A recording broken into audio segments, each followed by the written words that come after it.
Alrighty, we are here with Chris, the owner of SupraMarket. We're going to be going over a little bit about what SupraMarket is. So, Chris, tell us a little bit about yourself. My name's Chris. I own SupraMarket.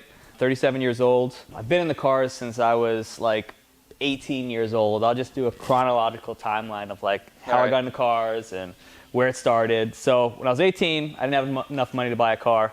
My uncle, he loaned me $2,400. We went to this used car lot, and this was in 2001. Yeah. So like Fast and Furious hadn't even come out yet. It was coming out that summer, okay? We go to the car lot, and I was always into Japanese cars. Even when I was in high school, me and my buddy Jeremy, we would get like Sport Compact Car, Import Tuner, all the old magazines you don't see anymore. So we're going to this car lot, it gives me $2,400. The first thing I see is a lime green Eagle Talon TSI. Oh. And I was like, hey, Rich, I want that car. He's like, I'm not loaning you money for that car. He knew exactly what I was going to do. So he's like, well, there's a Ford Taurus there. And I'm like, oh, God damn it. So I'm stuck driving a Taurus as my first car. So I opened the hood, and it said SHO on it, which was super high output, and the motor said Yamaha across the front. So I think I had a Yamaha motor. It was pretty fast for the day. It ran like 15s from the factory from the day. What year was that again? It's a 1994. 94. I was not even born yet. Yeah, so that was my first car. Japanese motor, so, you know, kind of got what I wanted, but I didn't, you know, but I was happy. So I ended up racking that car, and I always wanted a Supra, an RX-7, or a 3000 GT. And all these cars were still like 30 grand in 2001. Affordable. Yeah. Not for someone that's 18, but yeah. But still affordable compared to today's standards, except for the 3000 GT, kind of, you know. But anyway, so I couldn't afford any of that stuff. Yeah. And I wanted like a cool Japanese GT car. So I went to an auction, and there was a Subaru SVX. So Subaru SVX was kind of like what Subaru made to compete with the 3000 GT, Supra, RX-7. It was their Grand Tourer sports coupe. So I had that car up until about 2005. And the head gasket went, classic Subaru. And so anyway, 2005, I also joined the military. I was in the Marines for 8 years. I ended up deploying to Iraq, came back. I had a bunch of money in the bank, so I bought an E46 M3. Ah. So long story short, had that car for a little while.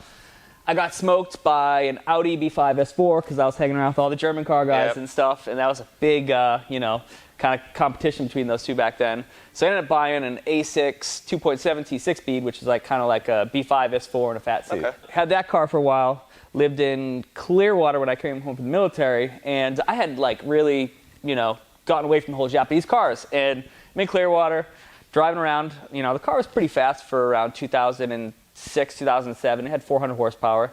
I get lit up by a Supra. Black Supra just like embarrasses me.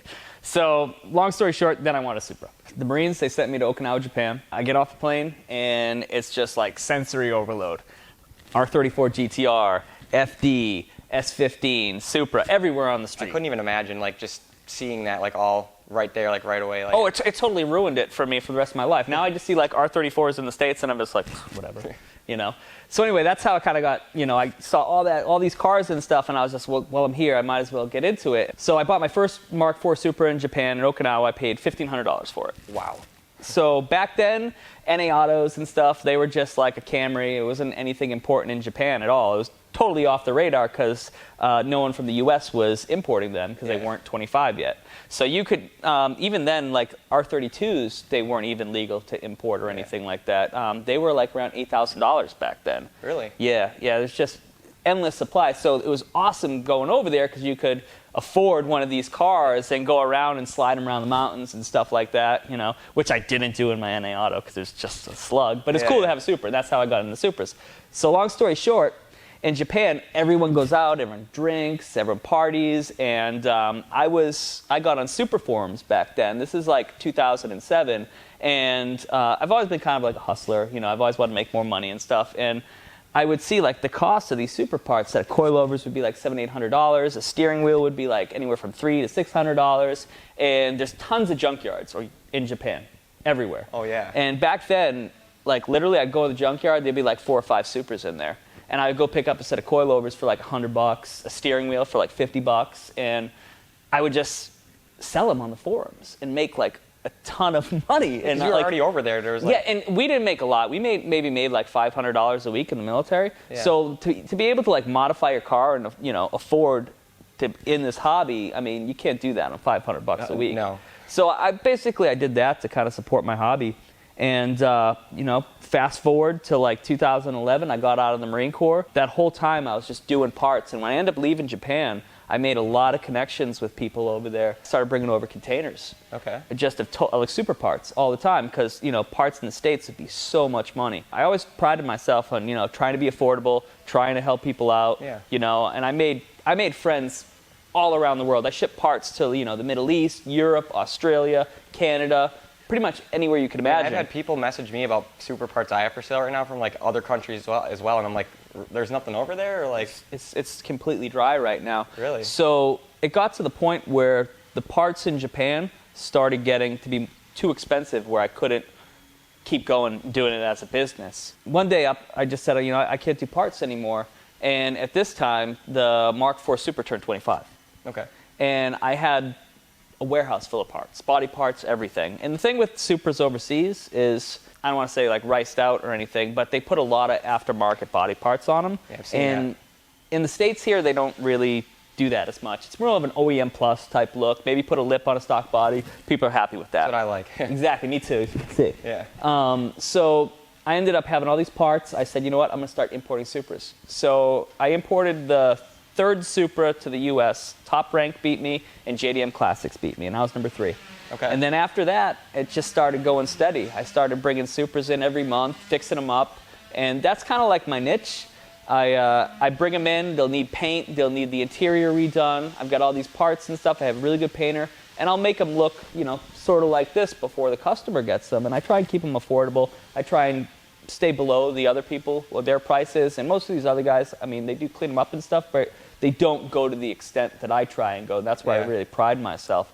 So that's kind of how I got into Supras. I've had a bunch of personal Supras. I've had, I've had this one. I had a really nice USDM red one that had a HKS kit, a T51R kit on it that made like 700 horsepower. I've had a white one that was NAT. I've had a bunch of different JDM ones. I had a TT Auto. And then I've got a Royal Sapphire Pearl one, which is a rare color. So they only made 800 of those in the world out of 45,000 Supras. So I have that in storage overseas. That's coming in when it turns 25. This one's an anthracite one. This is a twin turbo 6-speed that's like BPU+++. It's my personal one. And then I've got one for my wife that's an aero top. They only made 1,700 aero tops in the world for right-hand drive. Okay. That's coming on March 3rd, and I'm going to do a TT swap on that as well. Awesome. This is probably the cleanest Supra I have ever seen, so his stuff is very, very nice. I've only seen just a few Supras that, are here around the shop right now that you just imported, right? Yes. We if you go on Facebook and Instagram, look up SupraMarket, you'll see we had a whole 10-car carrier full of Supras from the port. So, I love these cars. They're pretty rock solid. I get a lot of questions I ask is, can you import me a GTR? Can you import me an RX-7, an Evo? Well, the thing is I'm a very small operation, but Supra-wise, I'm pretty big. Yeah. And I'm set up to do Supras. I have all the spare parts. I've been dealing with these cars for almost 15 years. Yeah. I know them inside and out. For me to start a whole new platform like GTRs and Skylines, I'd have to go back to the drawing board and learn everything. It would slow down my process. So I leave that to the other importers. There's plenty of people out there that are good importers that do all the other platforms. But me, Supras all day. And don't get me wrong, I'm a car guy. I've had an R35 GTR, I have an NSX, I've got an AE86 over in the corner there. I like things that are fun and fast, so it's not just I like Supras, but that's what I stick to for my business. It's kind of nice though, because then as a person like me who is looking to maybe import something, they know that like he's only doing that, like Supras, like that's your niche. Like it just makes sense to get like a Supra from someone who only does Supras, because that's that just makes a lot of sense to me. So. But yeah, this car is very clean. So Thank you. Did you ever think you would make a career out of importing Supras? No, not at all. So basically, when I got out of the military, I got a job contracting, working for the government over at MacDill Air Force in Tampa. We're sitting at a desk and everything. It was okay, pay good money and everything like that, but it just wasn't really my niche and everything. And the way the cards fell into play and everything, it worked out. And it's great having a job where you don't have a 9 to 5. And you can actually enjoy what you're doing. I forget, but someone said something, I saw it on Facebook or online or something like that. You will never work a day in your life if you enjoy what you do. And I agree. when I come to work, I don't feel like I'm working. I feel like I'm just, working on my own car. Because when I work on all these cars that I bring in, I look at them like it's my personal car. Because technically they are until I sell them. So I take the same pride that I take into my car into the other cars. So no, I didn't. It just rolled into place because of the timeline, me getting on military and all the importing and being at the height of all these cars. Because, we're in a short run for these 90s cars. Yeah. We're at a 10-year period where, get in the game now, get into this industry now, and you'll be successful. 10, 20 years from now, this industry's not going to be here. No, probably not. No, probably not. Choose your fighter. Fight.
So was the import process for your first time doing it, I guess I could say, like easy or hard? Like what would you suggest or recommend for anyone like importing their first vehicle without using an importer like yourself? Okay, well for me personally, it was pretty easy. One, because I used to live in Japan. Okay. So I had people that I trusted there.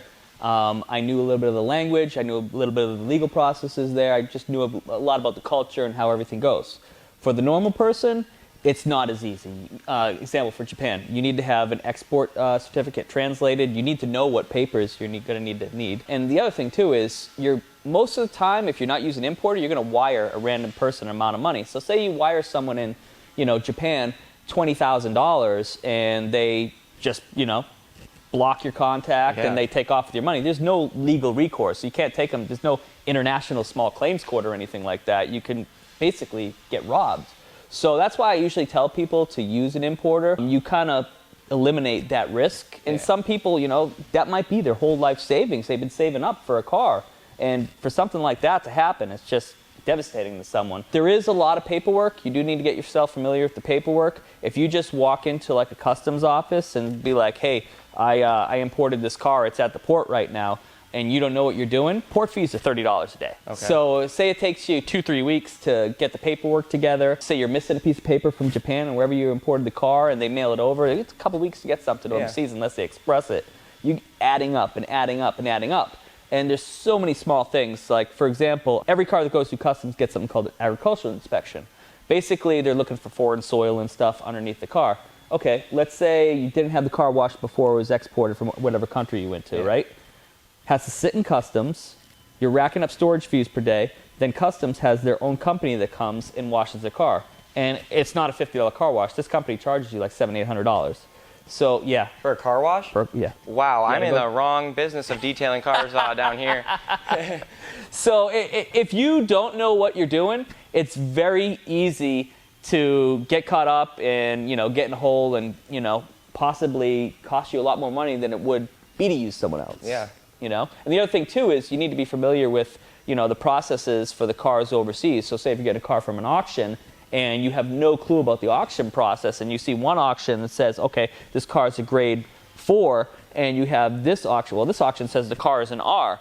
You know, if you don't know what that means, then you could possibly get yourself a lemon. Like R usually means that it's like, you know, has an issue, like maybe it's been an accident, it's been modified too much, and you know, every country has their own thing. Some countries, like Australia, you can look up, there's a Carfax system in Australia, and if you're not familiar with the system, you don't know about this Carfax system. So you could get a car that the insurance has been written off, and someone's just trying to export and get it out of the country. That's the thing with importing and exporting is there's no legal recourse internationally. Yeah, there's all, like little stuff too that just like adds up, you know, like, you know, depending on the country, right? Like just small things that you don't really think about when it comes to importing a car from like Australia or like Japan. It's like different, right, for each country? Absolutely, absolutely. And the other thing too is, you know, unless you fly over there and look at the car in person, there's a lot of little stuff that adds up. Like I just spent $2,500 at Toyota today just buying emblems, brackets for bumpers, and like fender liners and stuff like that. And that's stuff that I do because I want a car to look presentable. I want the person to smile when they're getting in the car. I don't want someone to buy a car from me thinking they're getting a project.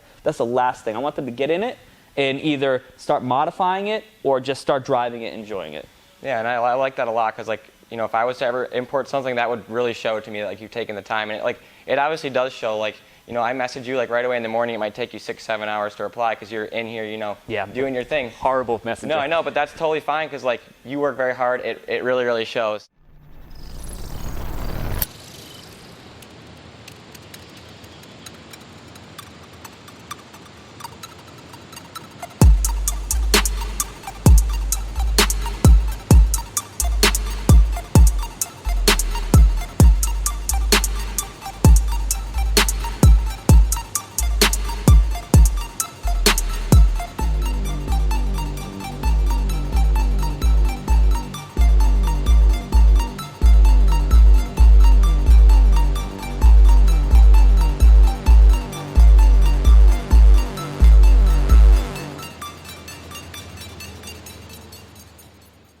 So has anything bad happened to any of the cars you've ever imported before? Yeah, small stuff, nothing too crazy. So basically, when I ship vehicles over, I put marine insurance on them. Every vehicle I insure. Basically, that insurance just covers if the ship sinks. Okay. So it doesn't cover like small little stuff. So I've had like chains and stuff or come along snap on the vehicles because when they go on the ship, they stack them on the ship that's like 10 stories high. It's basically a floating parking garage, right? Okay. And they strap them all to the floor. Well, sometimes what happens is like the snaps will break and fly up and, you know, hit a fender or something like that. So you got to like repaint fenders. When they park them too close to each other, lots of times you'll get like scratches on the bumpers and you'll have to repaint the bumpers and stuff like that. So small stuff, but nothing like too crazy where like a boat sank and I lost my whole load or anything like that. But that's obviously covered when you get that insurance, right? Yeah, that's covered. But it's good, you know, to have an importer because of small stuff like that. You know, if you're going to paint a bumper and a fender, it's going to be like $500-600. Yeah, especially if you're doing it right. Exactly. You know? It's not cheap. So is importing cars stressful? And like, how many have you done? I would say probably, like, I'm still fairly new in the whole import game. I really just started when Mark IVs became legal in April of 2018. I did import one before that. It's called a Subaru Alcione SVX. So I tried doing the SVX thing again. Yeah. Didn't work out. That's another story. Probably about 50 if I was to guess. And is it stressful? Absolutely. So I probably work 80 hours a week. So like, for example, we had 8 cars come in on the boat this week. Got them all off port within 2 days. I have a really good team member up there. His name's Logan. You need certain access to get on the port. You need something called a TWIC card, and then you need a JAXPort badge. And he has all that stuff. So basically, you're shuffling all these cars off the port in a matter of 2 days. None of them start because they've been sitting on a boat for 3 months. Yeah. You're diagnosing stuff. So when a car hasn't been running for a couple months, anything can happen. You know, maybe there was a loose hose and the coolant leaked out over a 2-month period. Sometimes the ECUs act up because they haven't been ran for, 2-3 months. Half the cars end up not starting. We got to diagnose them at the port, and then that's usually stressful because we have an allotted time before we have to start paying port fees and stuff. It's pretty stressful because, long hours. Florida, the only place you can pick up these vehicles is Jacksonville, and that's 4.5 hours away. Yeah. So that's another logistical nightmare, getting from Jacksonville down here to Sarasota. We've got an awesome guy that has a car hauler. He's got a 10-car hauler. His company's Allstate Carriers. Give him a little plug. His name's Adam. He's a Supra owner as well, which is cool. But is importing Supras stressful? Absolutely. So especially for my business, because I take care of all the social media. I take care of all the logistics with 2 other team members. And then restoring these cars isn't just a one-person process. I have a painter. Okay. I have to take all the cars to have them paint. I try and do most of the mechanical stuff myself. I've got a couple friends that are mechanics that help me with stuff I can't handle, obviously. Between trying to do all this stuff together, and then, at the same time, you're dealing with the accounting, answering people's messages that are potential customers. Then you have to screen out who isn't a customer and just, a tire kicker or just wants to come for a ride in a Supra and they have no intention of buying it. To be honest, yes, it's stressful because you're doing all this stuff and you're trying to manage time and still pump out the cars and have them, be good quality. So it's really a huge time management thing. I couldn't even imagine doing all of that by myself. Like just running a YouTube channel and everything like that, it gets stressful with like a big crew of people. So like it's just you, pretty much? Pretty much, yeah. Pretty much just you. Wow. That's really impressive that you don't do all that stuff and take all the time to personally make sure that each and every car is nice for the customer. I mean, it really, really shows. So Thank you. Well, I have logistically, I've got 2 people to help me as well. I've got, a transporter, and then I have, a port guy, which they're awesome too. I wouldn't be able to do this without them. Yep. I mean, having a good crew of people, that helps you run your business, obviously is. Absolutely. And my wife, she does parts runs, okay, which is awesome. Yep. Brings me food. She just brought me food. Yeah. So I don't do it alone. I have people to help me, and they deserve recognition as well. All right. But like the business, aspect of everything, and most, I would say 85 to 90% of the mechanical, I do myself, and like the restoring and doing the interiors and everything, and everything on the computer, ordering and stuff like that, and customers and everything, I just do myself. But you enjoy it, obviously. I do.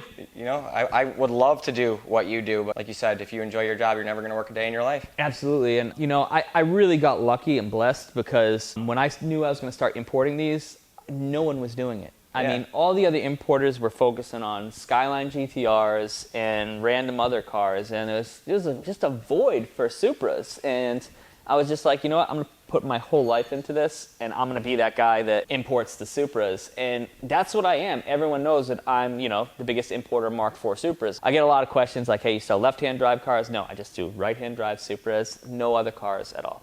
Awesome.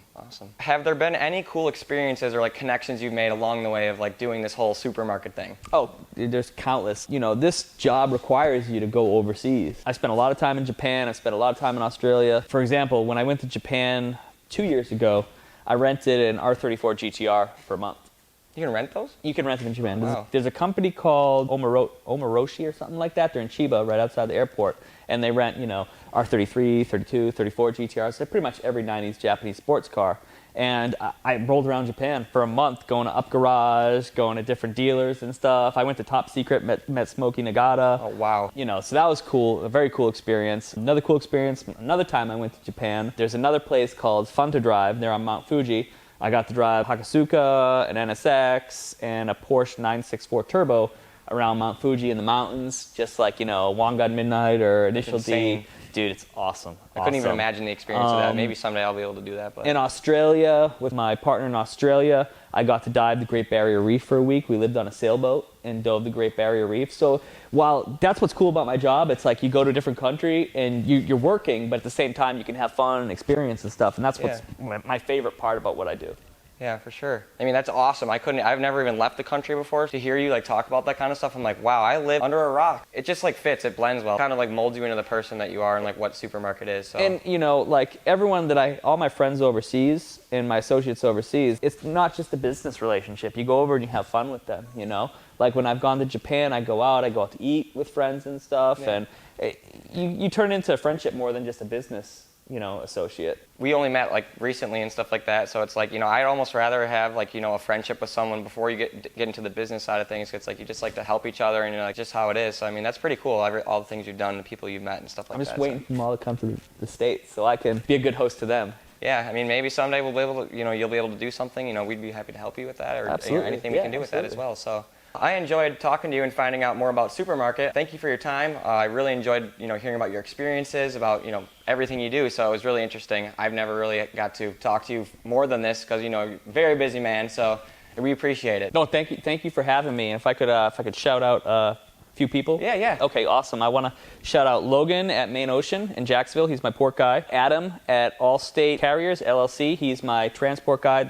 He moves all my Supras from Jacksonville down to here. And then my friends overseas, Abdullah in Australia, Scott in Japan, and everyone else that helps me out day to day. Erik, Alan, pretty much all those guys. Thank you very much. All right, guys, and don't forget to like, comment, subscribe. All the information for all the stuff that we talked about today is going to be listed below in the description. You will find everything there about SupraMarket, all of the people that help him out, all of our information. So check down there. And also click the bell to get the notifications for Static Vision.